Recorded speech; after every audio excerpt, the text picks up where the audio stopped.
Bonjour à vous, j'ai envie de dire bonsoir d'ailleurs, parce que en fait quand je fais cette vidéo, nous sommes en pleine nuit. Donc voilà ce qui s'est passé, je me suis réveillée et j'ai eu la guidance de faire une vidéo sur l'ego. Voilà, donc c'est ce que je vais faire du coup. C'est ce qui se passe avec les guidances, c'est-à-dire que ça peut se manifester à n'importe quel moment, y compris la nuit. Et bien sûr, j'ai la liberté de dire non, de ne pas le faire, et des fois je le fais. Et j'ai la liberté de remettre ça à plus tard aussi. Mais c'est vrai qu'au moment où la guidance est là, c'est toujours un moment où si on dit oui à ce moment précis, on va avoir vraiment beaucoup de clarté, beaucoup d'informations qui vont s'écouler de façon complètement fluide, naturelle et nous dépasser de façon plus importante parfois que quand on aborde un sujet à n'importe quel moment en fait. Voilà, donc aujourd'hui on va parler de l'ego.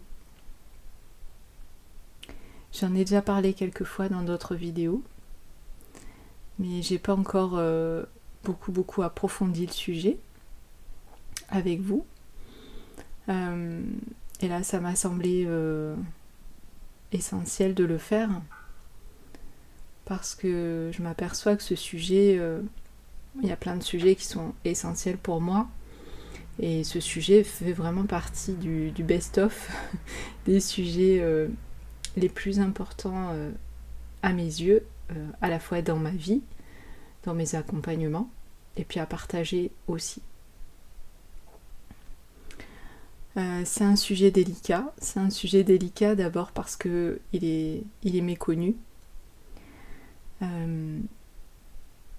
Donc moi j'ai une certaine définition de l'ego qui a été forgée au fil des années. Donc j'ai mis 30 ans à avoir la définition de l'ego que j'ai aujourd'hui. Et ça va sûrement encore évoluer. Mais voilà, c'est une recherche, c'est un gros bout de vie de recherche.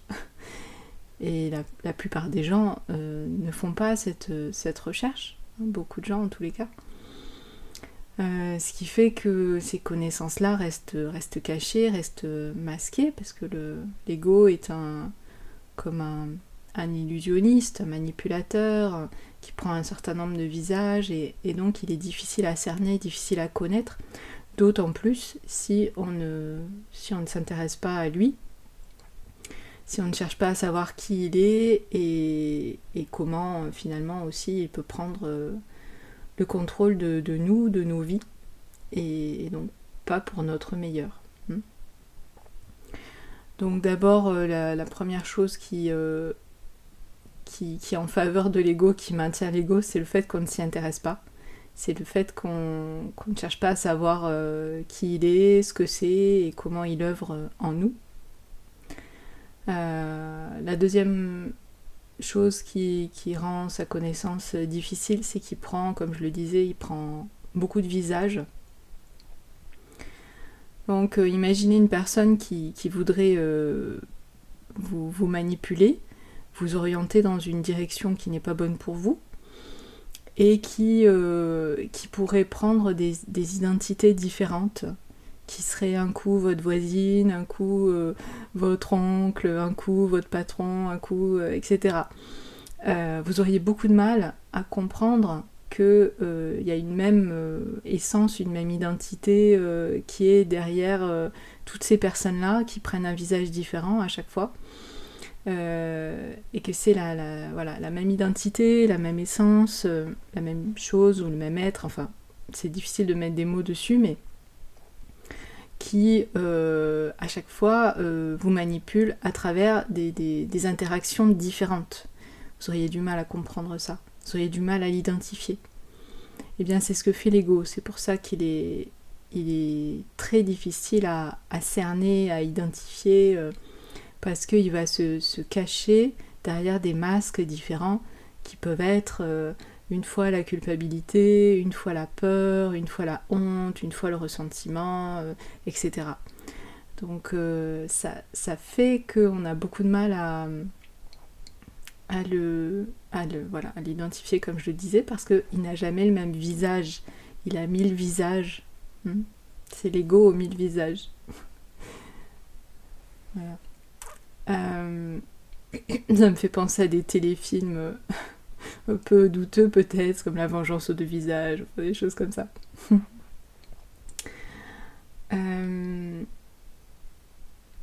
Et la troisième chose qui fait qu'on a du mal à identifier l'ego, c'est qu'il se défend bec et ongle en fait.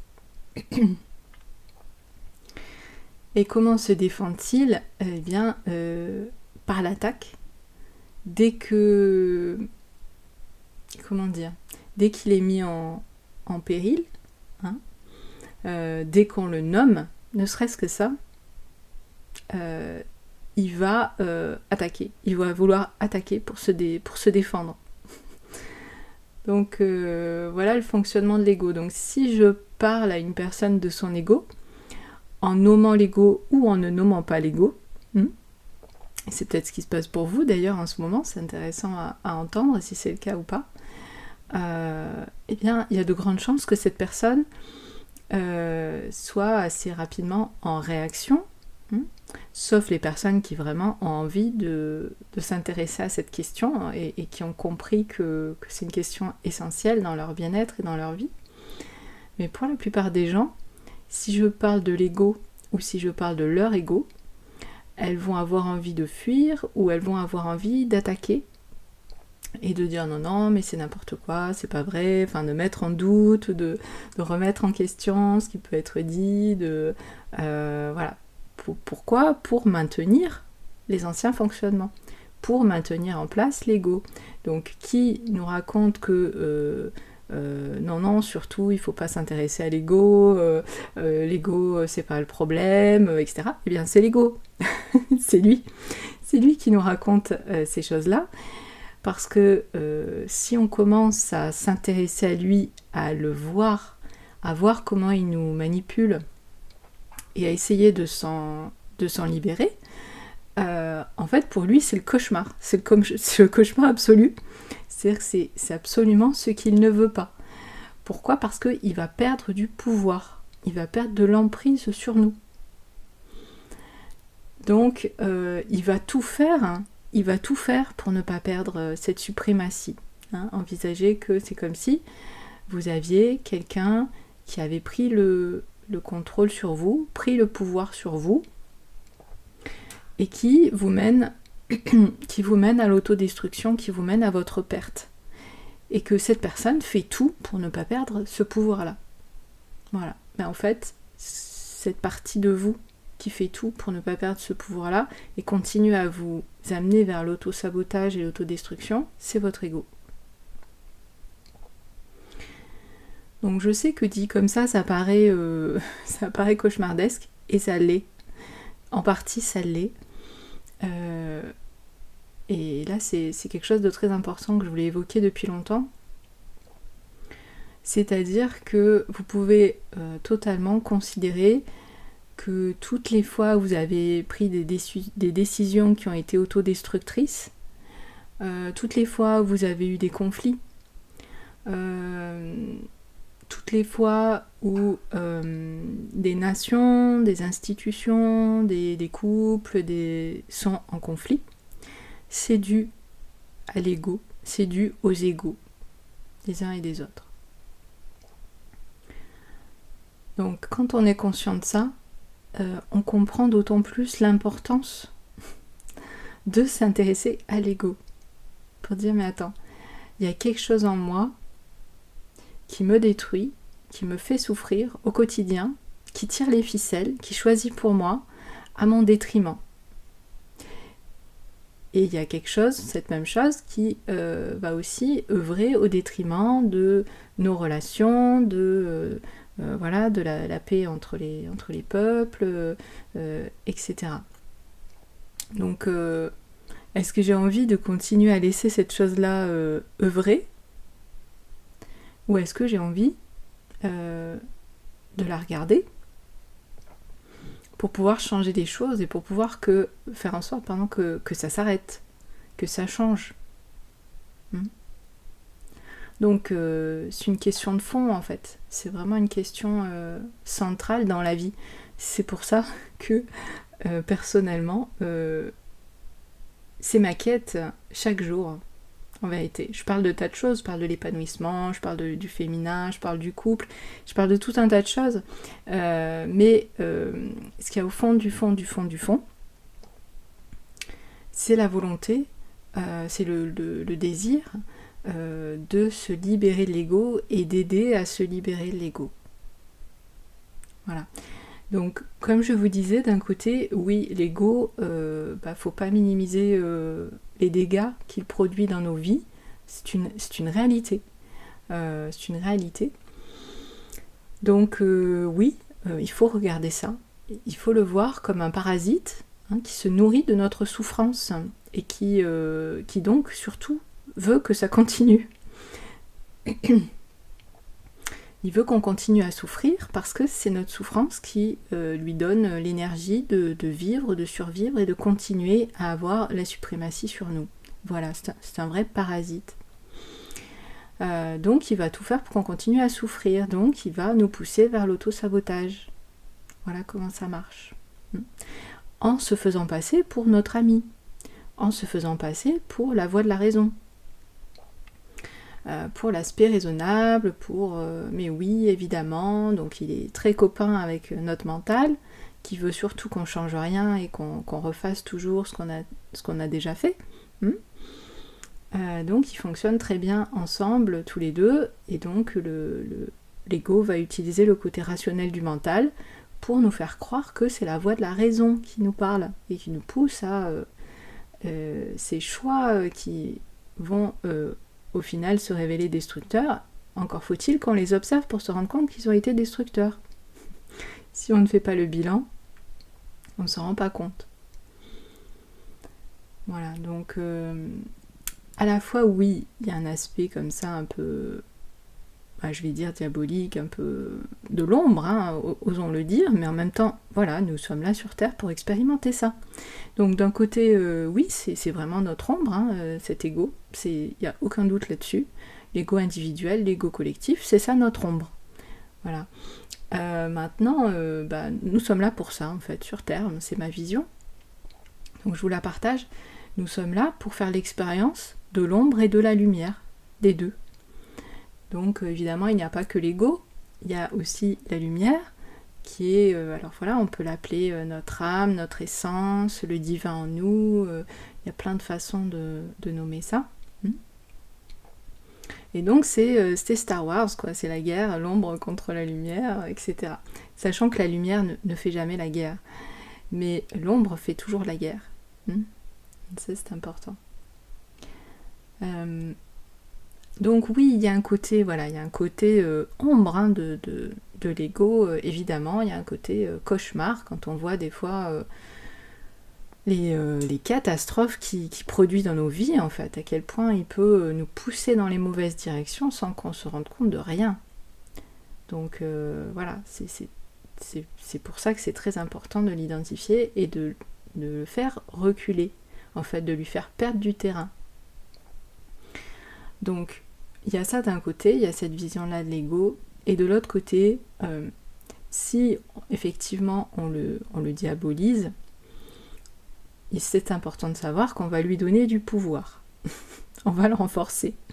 Si on le déteste, si on veut à tout prix, si on commence à haïr son ego, à le juger, en fait on est en train de le renforcer parce qu'il se nourrit de ça, il se nourrit aussi de ce genre d'émotions, de haine, de colère, etc., de revanche, voilà. Donc ça va pas non plus nous être utile de s'y prendre de cette façon-là. Hein. Donc on est d'accord, si ça vous parle, bien évidemment, moi j'impose rien à personne, mais on est d'accord que voilà, le but, ça va être de faire reculer son ego. Et en même temps, sans pour autant le juger, le haïr, lui en vouloir d'être là, etc. Okay. Donc comment faire ça, ce tour de force un petit peu entre guillemets? Eh bien vous pouvez voir votre ego comme un enfant. L'enfant il est immature et c'est normal en fait. Voilà, donc l'ego c'est pareil, c'est comme un enfant, moi j'aime bien cette image-là, ce serait comme un enfant qui a 3 ans, qui a 4 ans, qui joue à être le roi du monde. Je suis le roi du monde, papa, maman, c'est moi qui commande, tu dois m'écouter, tu dois faire ce que je dis, c'est moi qui ai raison, c'est moi qui sais, c'est moi le chef, c'est moi le roi, c'est moi. Et si un enfant joue à ça avec vous, vous allez comprendre que c'est un jeu, vous allez rigoler, vous savez très bien que quand il va vous dire voilà, en tant que roi, il faut faire ceci, il faut faire cela, bon, sous la forme d'un jeu, ok, ça va, ça passe, mais vous savez très bien que un enfant de 3 ans ne peut pas diriger une nation, ne peut pas être un roi, ne peut pas savoir avec clarté ce qu'il faut faire, ce qui est juste, ce qui est positif, etc. Donc vous n'allez pas l'écouter fondamentalement, vous allez jouer avec lui, vous allez entendre voilà, qu'il a envie de jouer à ça, que c'est joyeux pour lui, pour cet enfant, mais vous n'allez pas accorder de crédit à tout ce qu'il vous dit.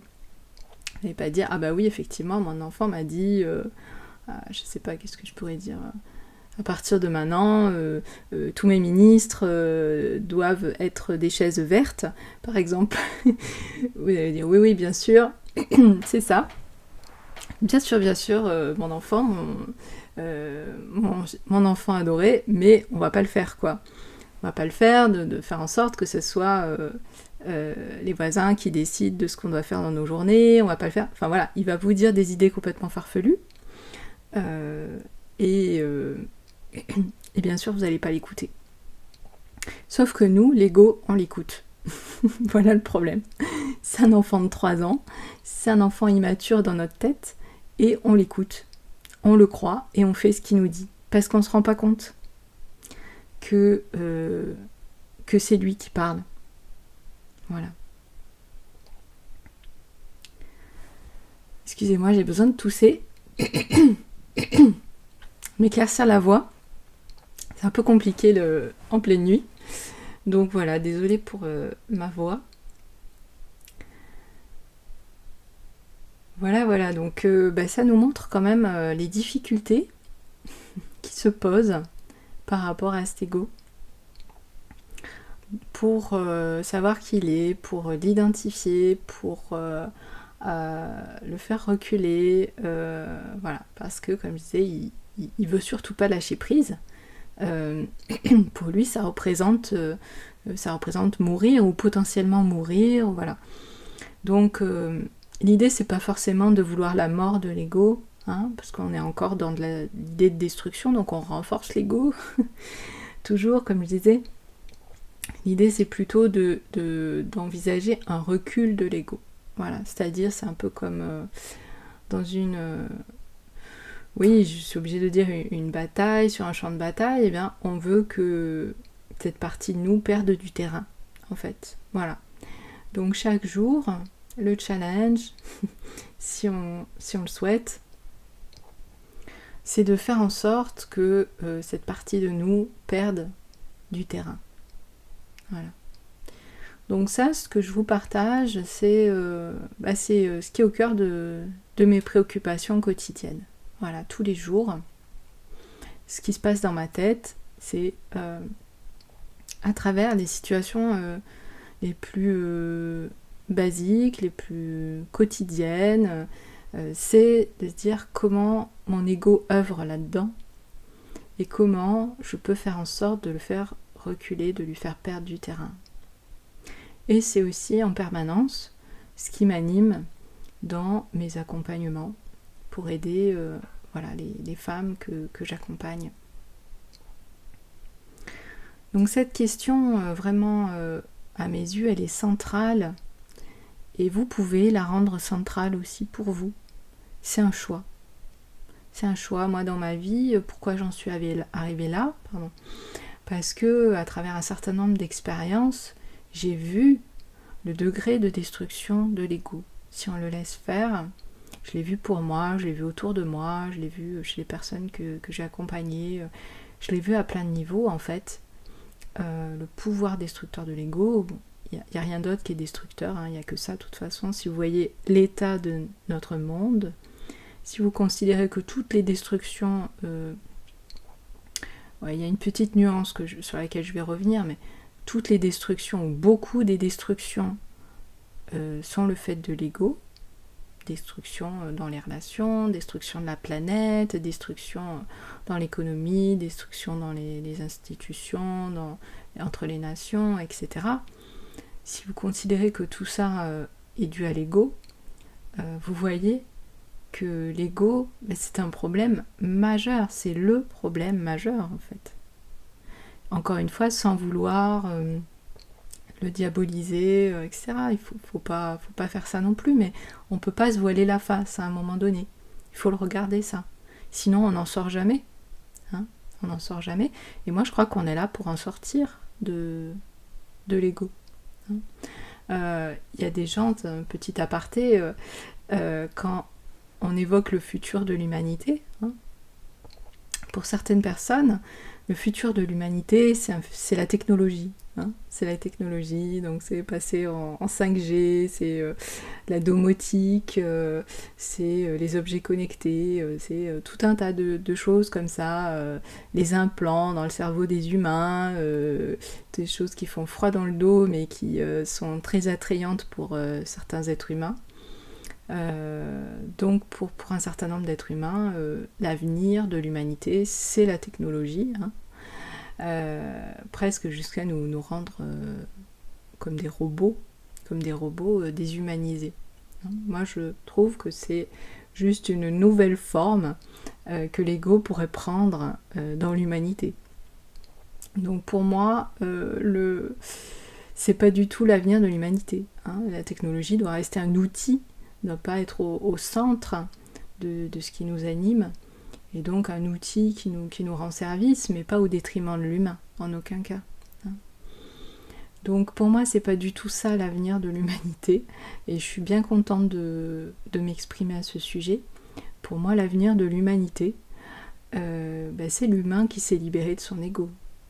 C'est l'humain qui a fait beaucoup plus de place à son âme, à son cœur, à qui il est véritablement. Et ça au niveau individuel et au niveau collectif. Voilà, moi, l'avenir que je vois pour l'humanité. Le plus bel avenir que je vois pour l'humanité. Avec tout ce qui peut en découler. Quand ce n'est plus notre partie destructrice qui est aux commandes, eh bien, c'est notre partie constructive. C'est notre partie la plus belle qui nous guide, qui nous emmène en fait. Donc il n'y a pas de limite à cette beauté-là, de même qu'il n'y a pas de limite à la destruction par l'ego. Donc quand je disais que toute destruction était liée à l'ego, je vous ai dit qu'il y avait un petit bémol quand même qui n'est pas négligeable. C'est qu'il y a une autre source de destruction qui elle est positive, c'est quand quelque chose se termine.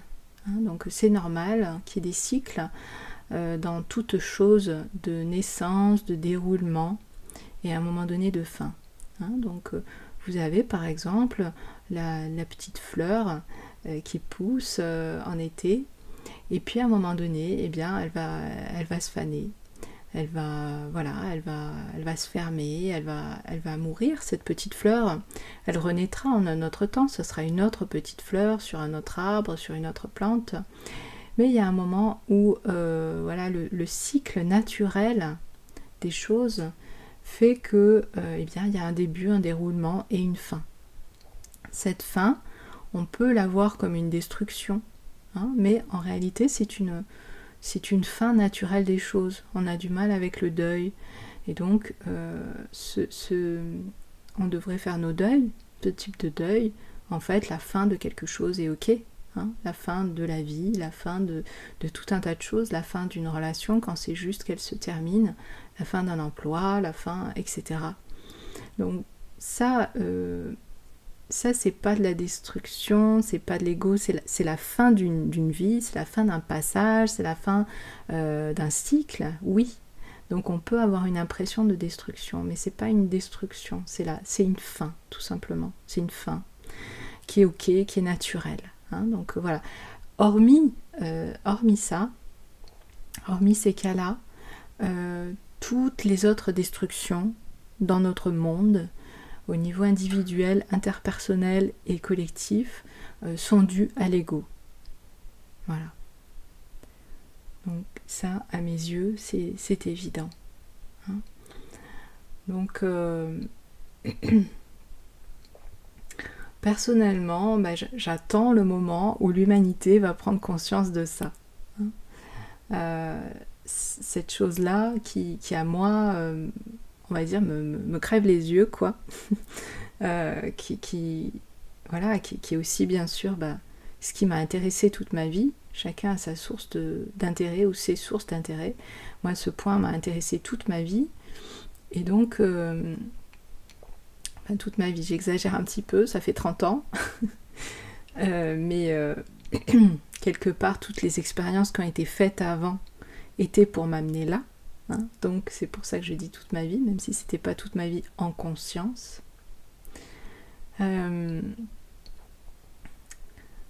Donc je me perds un petit peu.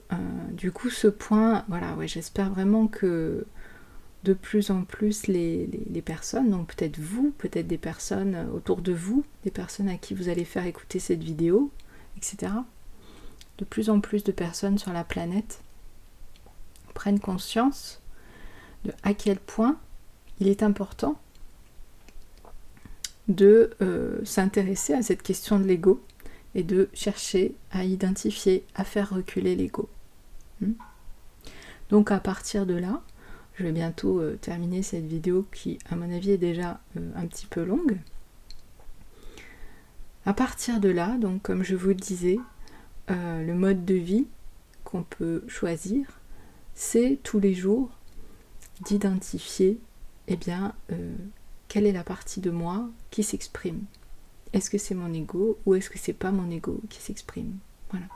Sachant que si vous êtes une personne normale, c'est-à-dire qui n'a pas fait 50 ans de travail sur elle pour se libérer de l'ego, j'exagère un peu peut-être, mais pas tant que ça,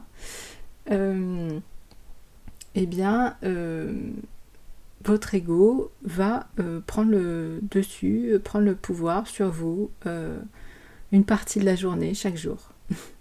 Voilà. Ça, c'est un fait. Donc, ça veut dire que sur l'ensemble des décisions que vous prenez, des choix que vous faites, des mots que vous dites, des actions que vous posez, etc., sur l'ensemble de ces choix-là, de vos choix de pensée, oui, on choisit nos pensées, on choisit les pensées qu'on valide en tous les cas. Donc dans les pensées que vous validez, dans les émotions que vous ressentez, dans les choix que vous faites, dans les mots que vous dites, il y a une proportion non négligeable et très certainement majoritaire, c'est le cas pour la plupart d'entre nous, qui est mue par votre ego, qui est poussé, choisi par votre ego. D'accord ? Donc ça dépend, le pourcentage, ça dépend des jours, ça dépend selon les uns ou les autres. Hein. Les personnes que vous voyez qui sont très très très autodestructrices ou destructrices, eh bien c'est qu'elles vont être beaucoup mues par leur ego. C'est-à-dire elles vont beaucoup, peut-être, j'en sais rien, 80% du temps par exemple, ou 70% du temps, elles vont écouter la voix de leur ego et elles vont faire ce que leur ego leur dit. D'accord ? Donc ça donne du sens aussi à ce que vous pouvez observer chez vous, chez d'autres personnes. Et quand on comprend l'ego en fait à partir d'où il nous parle, hein, d'une volonté de nous manipuler, qu'on s'auto-détruise, qu'on s'auto-sabote, et que en maturité, il a l'âge d'un enfant de 3 ou 4 ans, en se faisant passer pour un bon responsable, quelqu'un qui a la maturité pour nous guider, on comprend à quel point c'est pas une bonne idée de l'écouter. Voilà.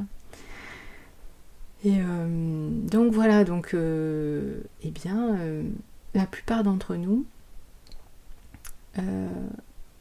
agissons, œuvrons la majorité du temps dans nos journées, dans notre quotidien, dans nos semaines, dans nos vies, à partir de notre ego. Voilà, je sais bien que c'est pas un constat qui est agréable, et il y a certainement une partie de vous qui a envie pour certains d'entre vous en tous les cas, de ne pas accepter cette idée. Hein. Pourtant, mon observation m'a montré que c'est le cas, aussi inconfortable que ça puisse être, hein, c'est le cas. Et envisagez que beaucoup de choses qui vous mettent inconfortable, en fait, remettent en question votre ego. C'est pour ça qu'elles sont inconfortables. C'est pas parce qu'elles sont pas vraies. C'est parce que elles ont le pouvoir de faire reculer votre ego en vous montrant des facettes de votre ego. En vous montrant comment il œuvre, en fait.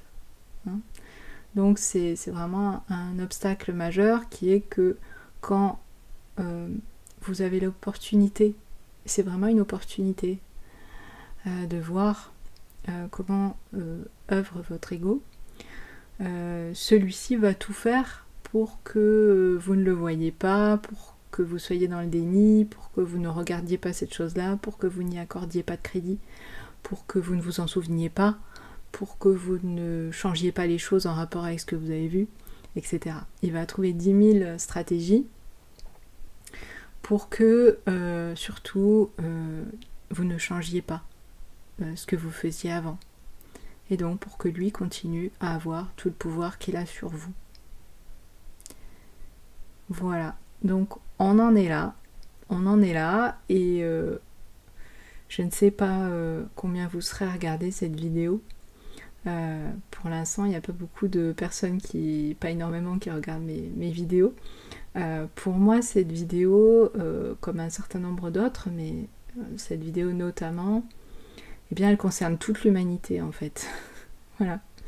Tous les êtres humains sont concernés. Après, il y a peut-être une exception qui me vient. Voilà, il y a certaines personnes qui sont atteintes de certaines pathologies mentales, qui sont dans la psychose, qui sont schizophrènes, qui sont... Voilà. Bon, ça se joue différemment, quoique il peut y avoir un ego aussi, mais voilà, c'est encore autre chose au niveau psychique pour ces personnes-là qui se joue. Mais en tous les cas, pour toutes les personnes névrosées, c'est-à-dire, on va dire, peut-être 90% de la planète, 95%, ce que je dis est valable.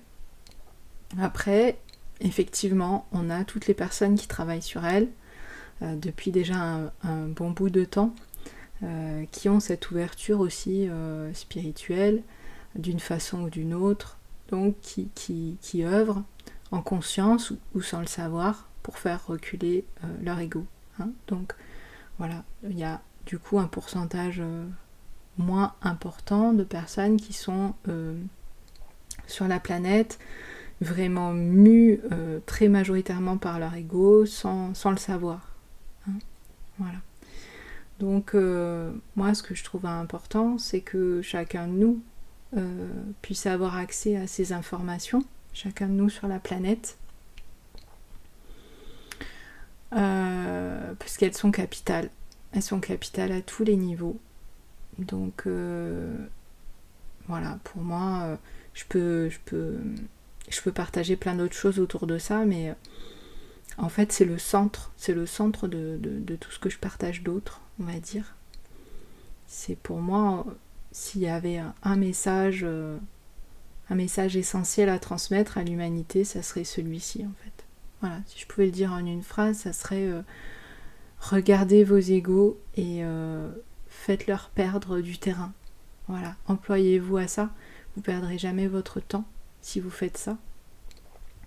parce qu'en faisant ça, vous allez vers une vie plus heureuse, plus épanouie, plus harmonieuse, plus en accord avec les lois naturelles de la vie, avec les autres, avec tout ce qui est, avec l'univers, le divin, etc. Donc après, ça sera peut-être l'objet d'autres vidéos, on verra, ou d'accompagnement pour les personnes qui souhaiteraient me contacter. Après, tout le travail va être comment je me libère de mon ego. À quel moment c'est mon ego qui s'exprime en moi. Et comme je vous le disais, il se cache très très bien. Il est très, très fort, notre ego, pour se cacher derrière 1000 masques et 1000 visages. Donc c'est pas du tout évident de l'identifier. Il y a des endroits où il est un peu moins malin, ou alors c'est tellement gros qu'on finit par le voir, ou alors ça fait tellement d'années, on sait qu'à cet endroit-là, effectivement, il y a de l'ego qui s'exprime. Voilà, c'est vraiment pas évident parce que, il est souvent renforcé par nos inconscients collectifs, par des idées qu'on imagine comme évidentes, normales, qu'on ne remet pas en question, qui sont la façon dont pense tout le monde, la façon dont fonctionne tout le monde. En fait, pourquoi ? Parce que oui, c'est notre ego qui nous dirige au niveau collectif aussi. Donc forcément, ces idées-là, les idées de l'ego, nous paraissent justes, nous paraissent normales. Alors que pas du tout, en fait. Pas du tout.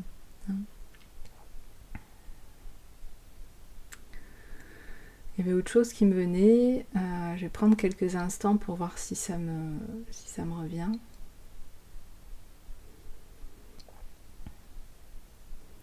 Oui, ça y est, ça me revient. Donc, comment l'ego se maintient ?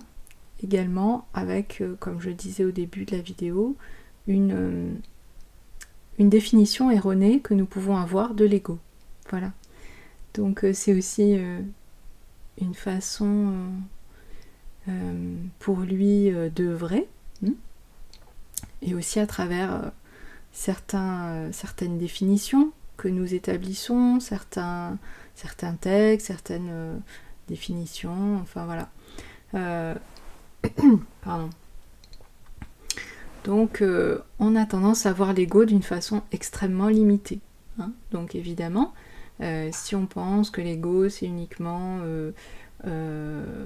par exemple l'égoïsme ou l'égocentrisme, ou vouloir se sentir supérieur aux autres, voilà, et bien évidemment du coup on va identifier 2-3 comportements qui traduisent l'ego, et tous les autres comportements qui sont mus par l'ego, qui traduisent l'ego, on ne va pas les voir. Donc voilà, ça aussi c'est une stratégie individuelle et collective de maintien de l'ego, de totalement minimiser ce qu'est l'ego, qui est beaucoup, beaucoup, beaucoup, beaucoup plus large que ça. D'accord ? Donc voilà, donc je ne vais pas forcément aller plus loin parce que effectivement là c'est encore tout un autre sujet. Mais voilà, si cette vidéo vous a permis de comprendre à quel point l'ego est destructeur dans nos vies, dans vos vies, dans votre vie, au niveau individuel et collectif, et à quel point ça peut être important de s'en préoccuper et de chercher à le faire reculer, de vraiment s'atteler à ça et d'y consacrer du temps, de l'énergie, voilà, au quotidien, eh bien ma vidéo aura rempli son office. Voilà, est-ce que j'ai encore quelque chose à vous dire sur le sujet ? Je prends quelques instants pour écouter en moi.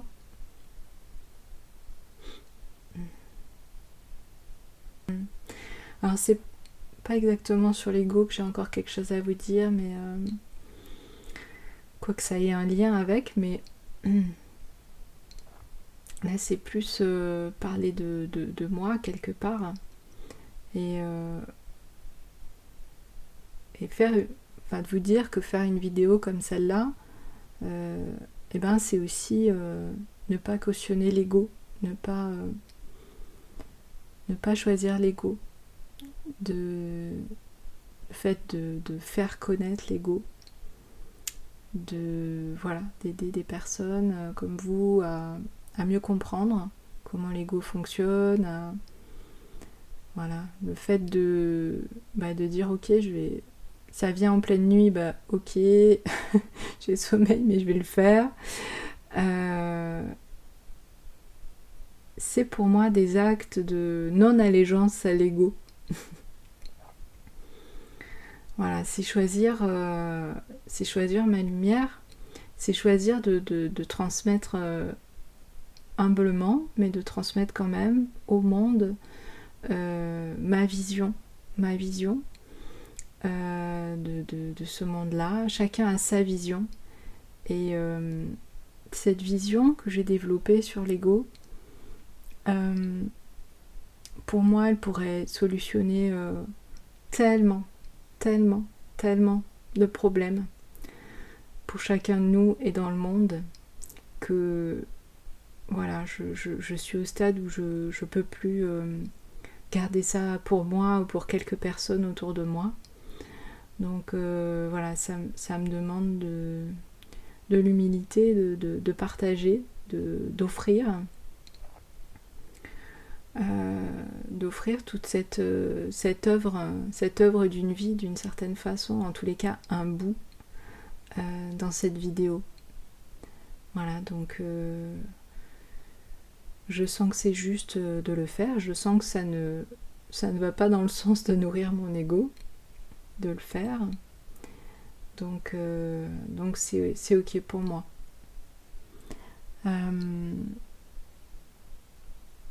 Bien, j'espère que cette vidéo vous aura apporté des choses importantes pour vous. Et donc, si vous la trouvez importante, enrichissante, nourrissante, pleine de potentiel et d'espoir, je vous invite vraiment à la partager, à faire connaître autour de vous. Parce que, comme je vous le disais, pour moi, elle a une valeur universelle, quoi. Elle a une valeur pour tous les êtres humains. Alors, en toute humilité, encore une fois, il y a plein de choses très importantes, très utiles qui se disent, qui se partagent, etc. Par plein de gens. Mais voilà, pour moi, cette vidéo notamment en fait partie. Voilà, et pour les personnes qui se sentiraient, les femmes surtout, puisque maintenant j'accompagne spécifiquement les femmes qui se sentent vraiment interpellées par cette question-là, qui ont envie de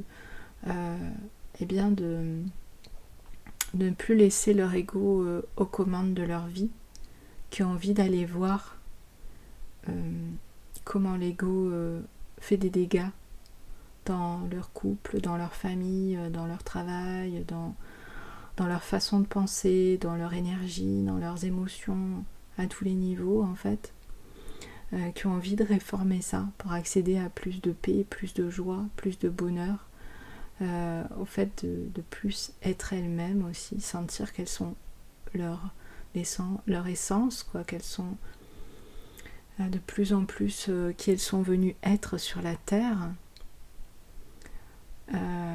Et bien vraiment que ces femmes n'hésitent pas, si c'est vous, une amie, une sœur, etc., n'hésitent pas à me contacter si elles ont envie de vraiment prendre la question à bras le corps et de se libérer de ça via un accompagnement. Voilà, ce sera bien volontiers de mon côté. Voilà, je vais vous laisser. J'ai été heureuse de partager ces informations avec vous. Je vous souhaite tout plein de belles choses.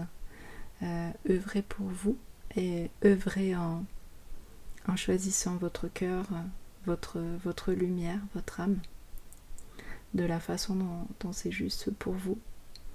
Mais voilà, plus nous faisons ce choix les uns les autres, et plus notre vie sur Terre peut être une vie de vraiment d'épanouissement, de miracles, d'abondance, de paix, d'harmonie, à la fois en nous-mêmes et entre nous, dans nos relations interpersonnelles et avec la planète, avec les animaux, avec tout ce qui est. Voilà. Je vous dis à bientôt. Bonne journée, bonne soirée. À bientôt.